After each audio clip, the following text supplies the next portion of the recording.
Okay, so let's talk about correlation. This is important, and some of the background here would help if you went over to SAR notebook prior to this. But in any case, let's get started.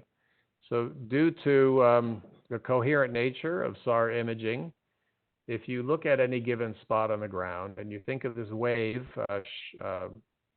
washing over this pixel on the ground, the wave excites energy in each of the various scattering elements within that pixel and radiates some of that back towards the radar. And so you can think of each pixel as being the coherent sum of terms that are the individual scattering amplitude and phase of each of these scattering elements, with an additional product of the phase term associated with the differential path lengths from those points to some reference surface. Those all sum up and create effectively a phase and amplitude pattern on this reference surface that then radiates back towards the antenna. So what you see for each scattering element is this amplitude and phase, and the net pixel value you get is the coherent sum. This is all, assuming physical optics and approximations, and just heuristics really. You get the summation, the coherent sum of the amplitude, the phase from the scatterer, and the phase of that little incremental path length. So that means that if you came back at a later time and nothing moved on the surface, you would see the same backscatter amplitude and phase. However, if you looked at the pixel next to it, around it, because the arrangements of scatterers would be different in each of those different pixels, if you looked at this amplitude and phase, it would look sort of, there would be a random component to it. Here I am. Hold on. I can make myself. There she goes. Yasha forgot to mute herself. Sorry, I shouldn't call out people for that kind of thing. Okay.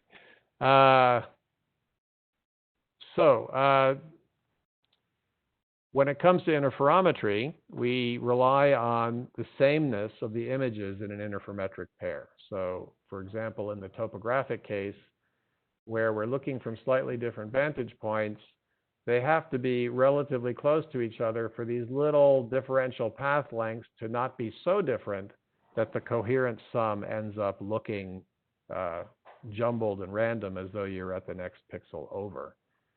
So if you were to take this and assume that your angle here is very small and these path lengths are effectively the same, then when you form the interferogram, you could assume that the amplitude and phase of the pixel in the two data sets were the same, and when you form the interferogram, you would be left with AB squared, and then just the phase difference of the ranges, range 1 and range 2, which is exactly the geometric argument that we made in the first part of this lecture. So we're assuming that everything on the ground is the same from one time to the next, or from one vantage point to the next. So that's not always the case, and so we use correlation as a means for quantifying that sameness and relating it to the errors that are in our measurement. So for our two measurements, S1 and S2, we can define the correlation as this ratio here, standard metric, where here the angle brackets are not the dot product that you saw up front per se, that it is the expectation operator. If we could make many stochastic realizations of each one of these things and calculate a true expectation, then this would be meaningful. In fact, we have to approximate it since we only have one example of each image. Anyway, we take the expectation of the interferogram, basically, its magnitude, and normalize it by the amplitudes of each. And that determines the correlation. So if it's a if it's a non-stochastic signal, a deterministic signal, then you can calculate the correlation to be 1, because in this case, the vector is constant, not moving at all the phases are fixed, and so the expectation is the values itself, and you end up with the correlation of 1. And if there is some uncertainty to the position of this vector because there's random noise, then the correlation, when you do the expectation calculation, you'll end up with something here that is less than the actual magnitude here. So the correlation will be less than 1. So it's a good measure at some level of the sameness of those signals. So we lose correlation due to a number of factors that we will just briefly cover here. Thermal noise in the radar system, it's not at absolute zero, so electrons are shooting around the electronics in various ways. That adds noise. There's viewing geometry. Because of that difference of those little propagation paths from the elements to the reference surface that I mentioned, that creates a degree of noise in the measurement and changes over time. So these things contribute noise to the system, and that's manifest through the phase error, which then relates to the height and the displacement error. And of course, if the correlation is low, it also makes phase unwrapping more difficult, which leads to yet other kinds of errors in your system. Just a note here, many people say coherence, some people say correlation. They're often used synonymously. I personally view coherence as a field property, not as a data property. So I always use correlation, but lots of people use coherence. Because a lot of these noise sources or decorrelation sources are not due to the wave physics, it's due to other things. Anyway, that's a detail. So just a note, this is important, and I had hoped to put in a calculation for this so you could play with it, but that's going to have to wait till next year. Didn't have time.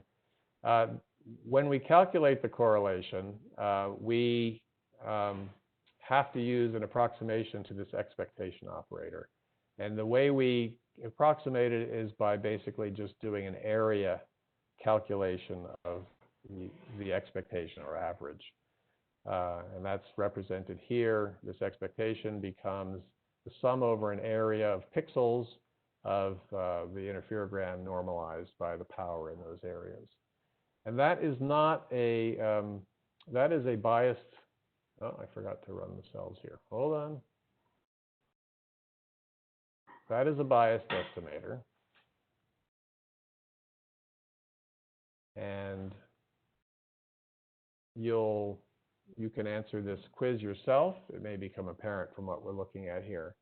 It is a biased estimator, which means that when you calculate it using that formula, the summations, the correlation you get is generally not the actual correlation. And here is a simulation using correlated noise of what you might see if you were to plot a histogram of the correlations you get, estimate when the correlation is actually 0, and you use a box size that has 40 points in it, or 40 looks, as we say.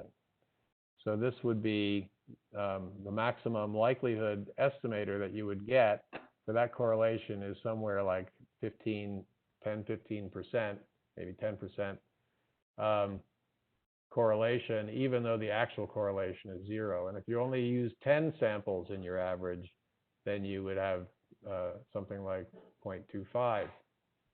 So for low correlation signals, you have a very large bias. For high correlation signals, the bias is lower, but it's still a little bit biased, as you can see in these two cases here. So you do have to be a little careful when you're looking at an interferogram and using a correlation estimate as a metric for how well you're doing.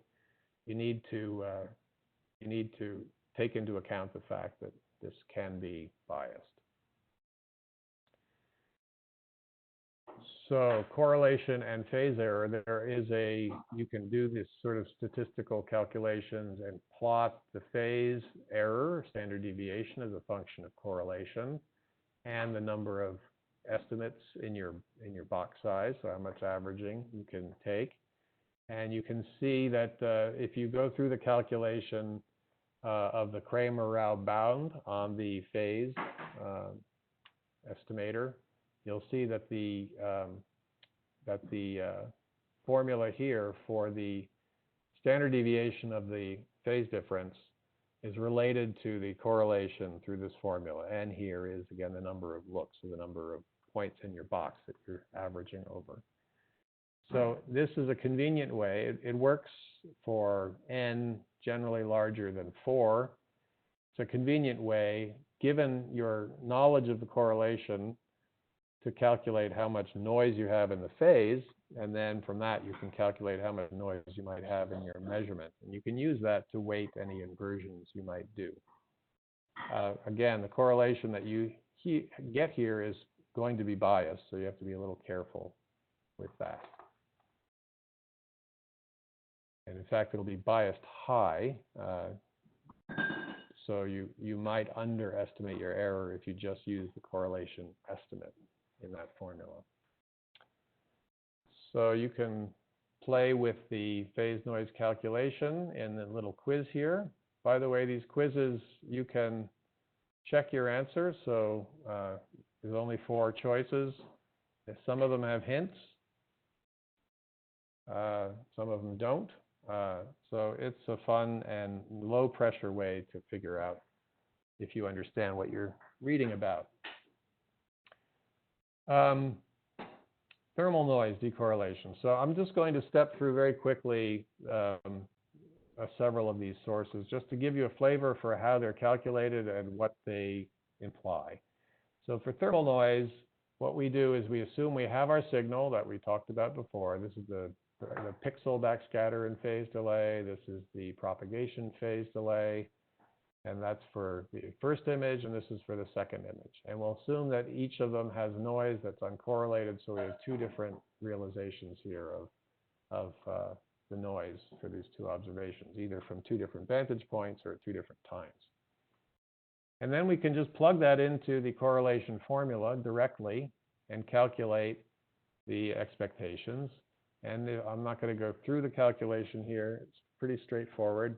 But by the time you get to the end, you see that the correlation due to thermal noise, which I'm characterizing here as the signal-to-noise ratio, N is the noise power, P is the signal power, so P over N is the signal-to-noise ratio. And this formula reduces to this expression. So when the SNR is 0, this correlation is infinite. If the SNR is huge, then this correlation is 1. So the higher the SNR, the higher the correlation, which makes sense. Lower the SNR, the lower the correlation. So you can test your knowledge of what that implies based on the SAR courses, the SAR modules that we talked about, that you studied yourself earlier. Okay, so baseline decorrelation. This is that lack of sameness of the images in the interferometric pair. So before I had said that for the geometric case, we could just assume that these are pretty close to the same point. But if we assume that the amplitude and backscatter phase for the 2 are slightly different, then all bets are off, and you get a decorrelation term associated with that. And usually we go through several pages of calculations here, but I'm just giving you the answer as far as what that implies. So what that means here is that the correlation due to this geometric factor is basically 1 minus the perpendicular component of the baseline divided by something called the critical baseline, which is given down here. And that, again, has the slope term in it. And so at the critical baseline, the correlation will go to 0. So as B perp approaches the critical baseline, you can see then this term becomes 1, and the correlation goes to 0. So this expression is related to the ambiguity height that you will have seen earlier. and related to the resolution of the radar, and related to B over rho. So if B is 0, you have no decorrelation term. The larger B gets, the higher the decorrelation term until it hits the critical baseline at some point and becomes 0.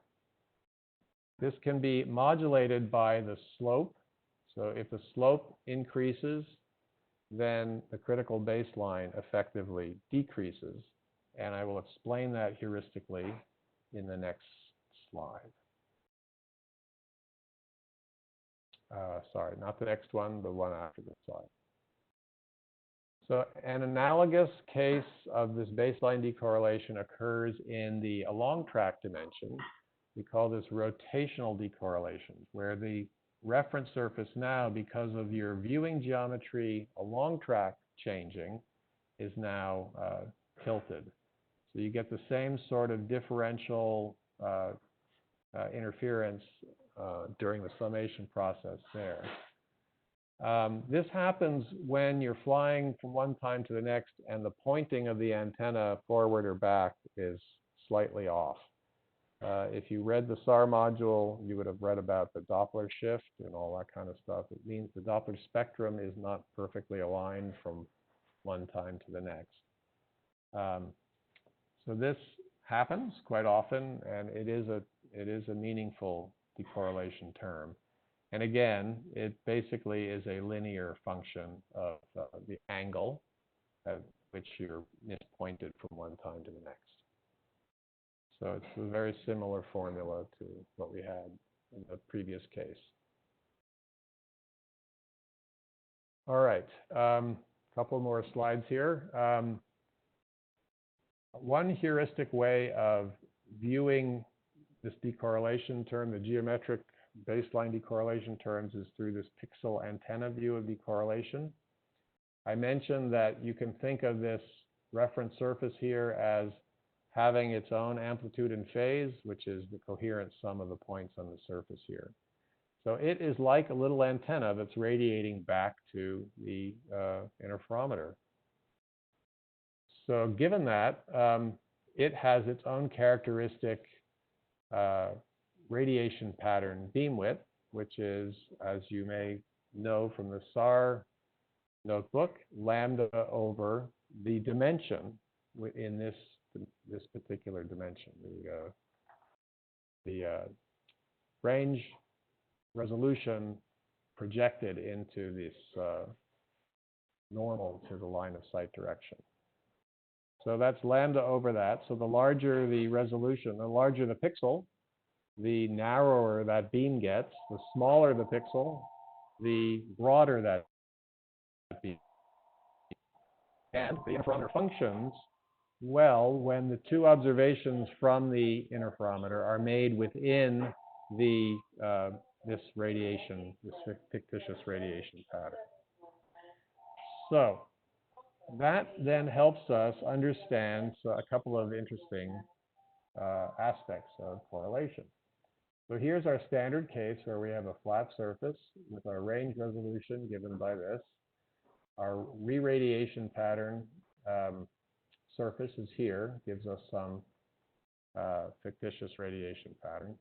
If we happen to have a canopy with the same range resolution, then we see that we are scattering off of objects that are spread over a much larger volume, and that effectively increases the size of our re-radiating surface.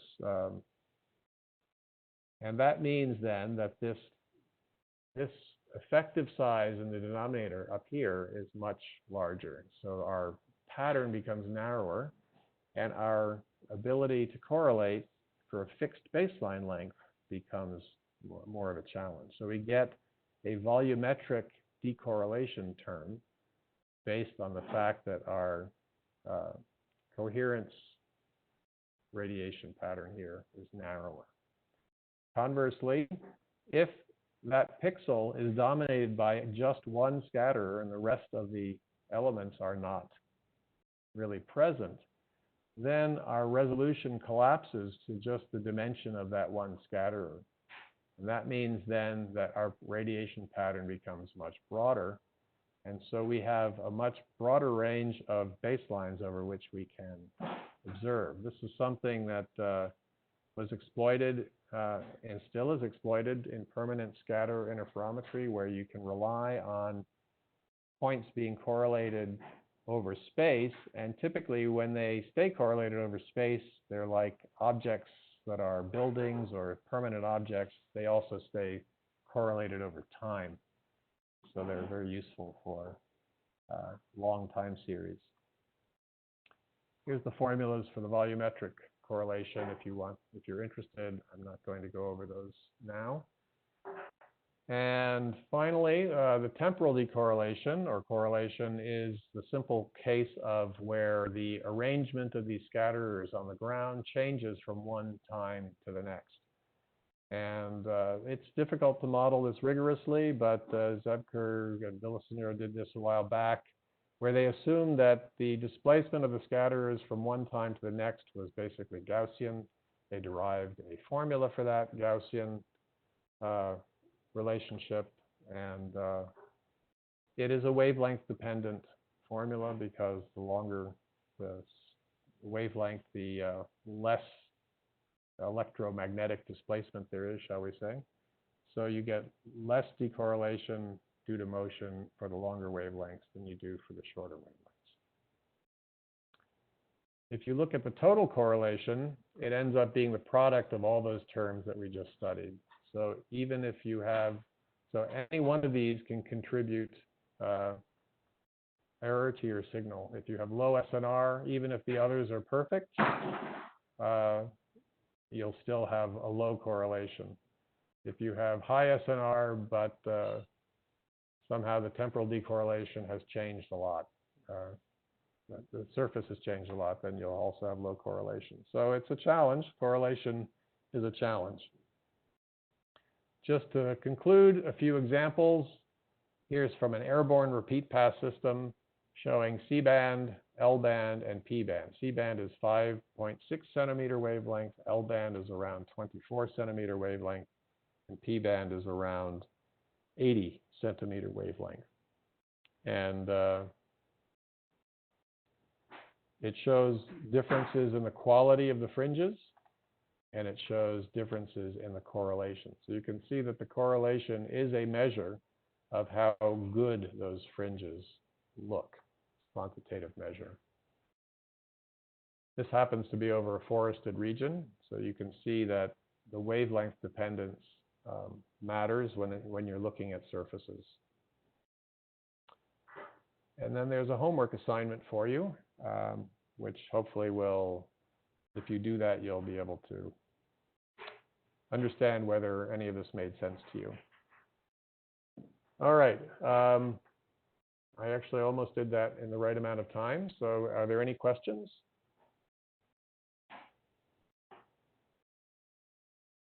I will be at office hours this afternoon, so you can mull this over and go through it again. And if there's any questions related to this or the SAR notebook, which I didn't actually talk to, I'm more than happy to answer questions then. Paul, can you see the chat? There's one question in there, the very bottom. Okay, hold on a sec. Chat. There it is.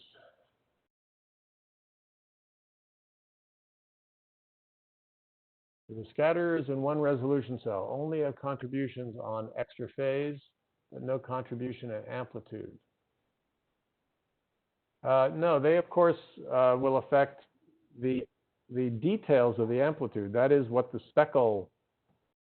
speckly nature of these images actually is. So from one pixel to the next, as you go from one pixel to the next, the phase and the amplitude will change. The mean backscatter, if you were able to calculate that, would stay the same, probably. It really depends on the nature of the decorrelation.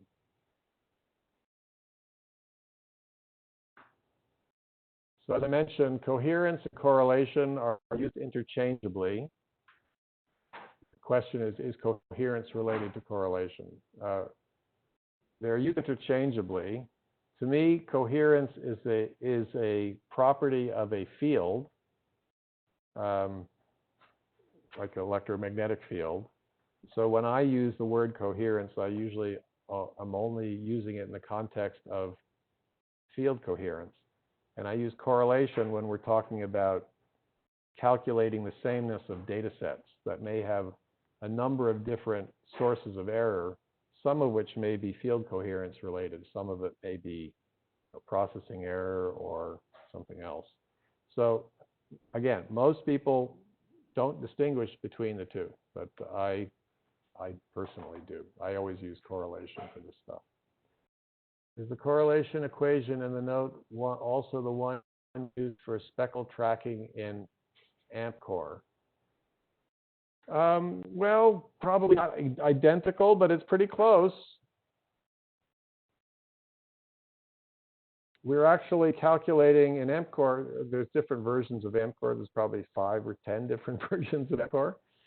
But generally in AmpCore, what we do is we take the image and we detect it first, and then we compute the correlation of the detected imagery. So there's no complex part to it.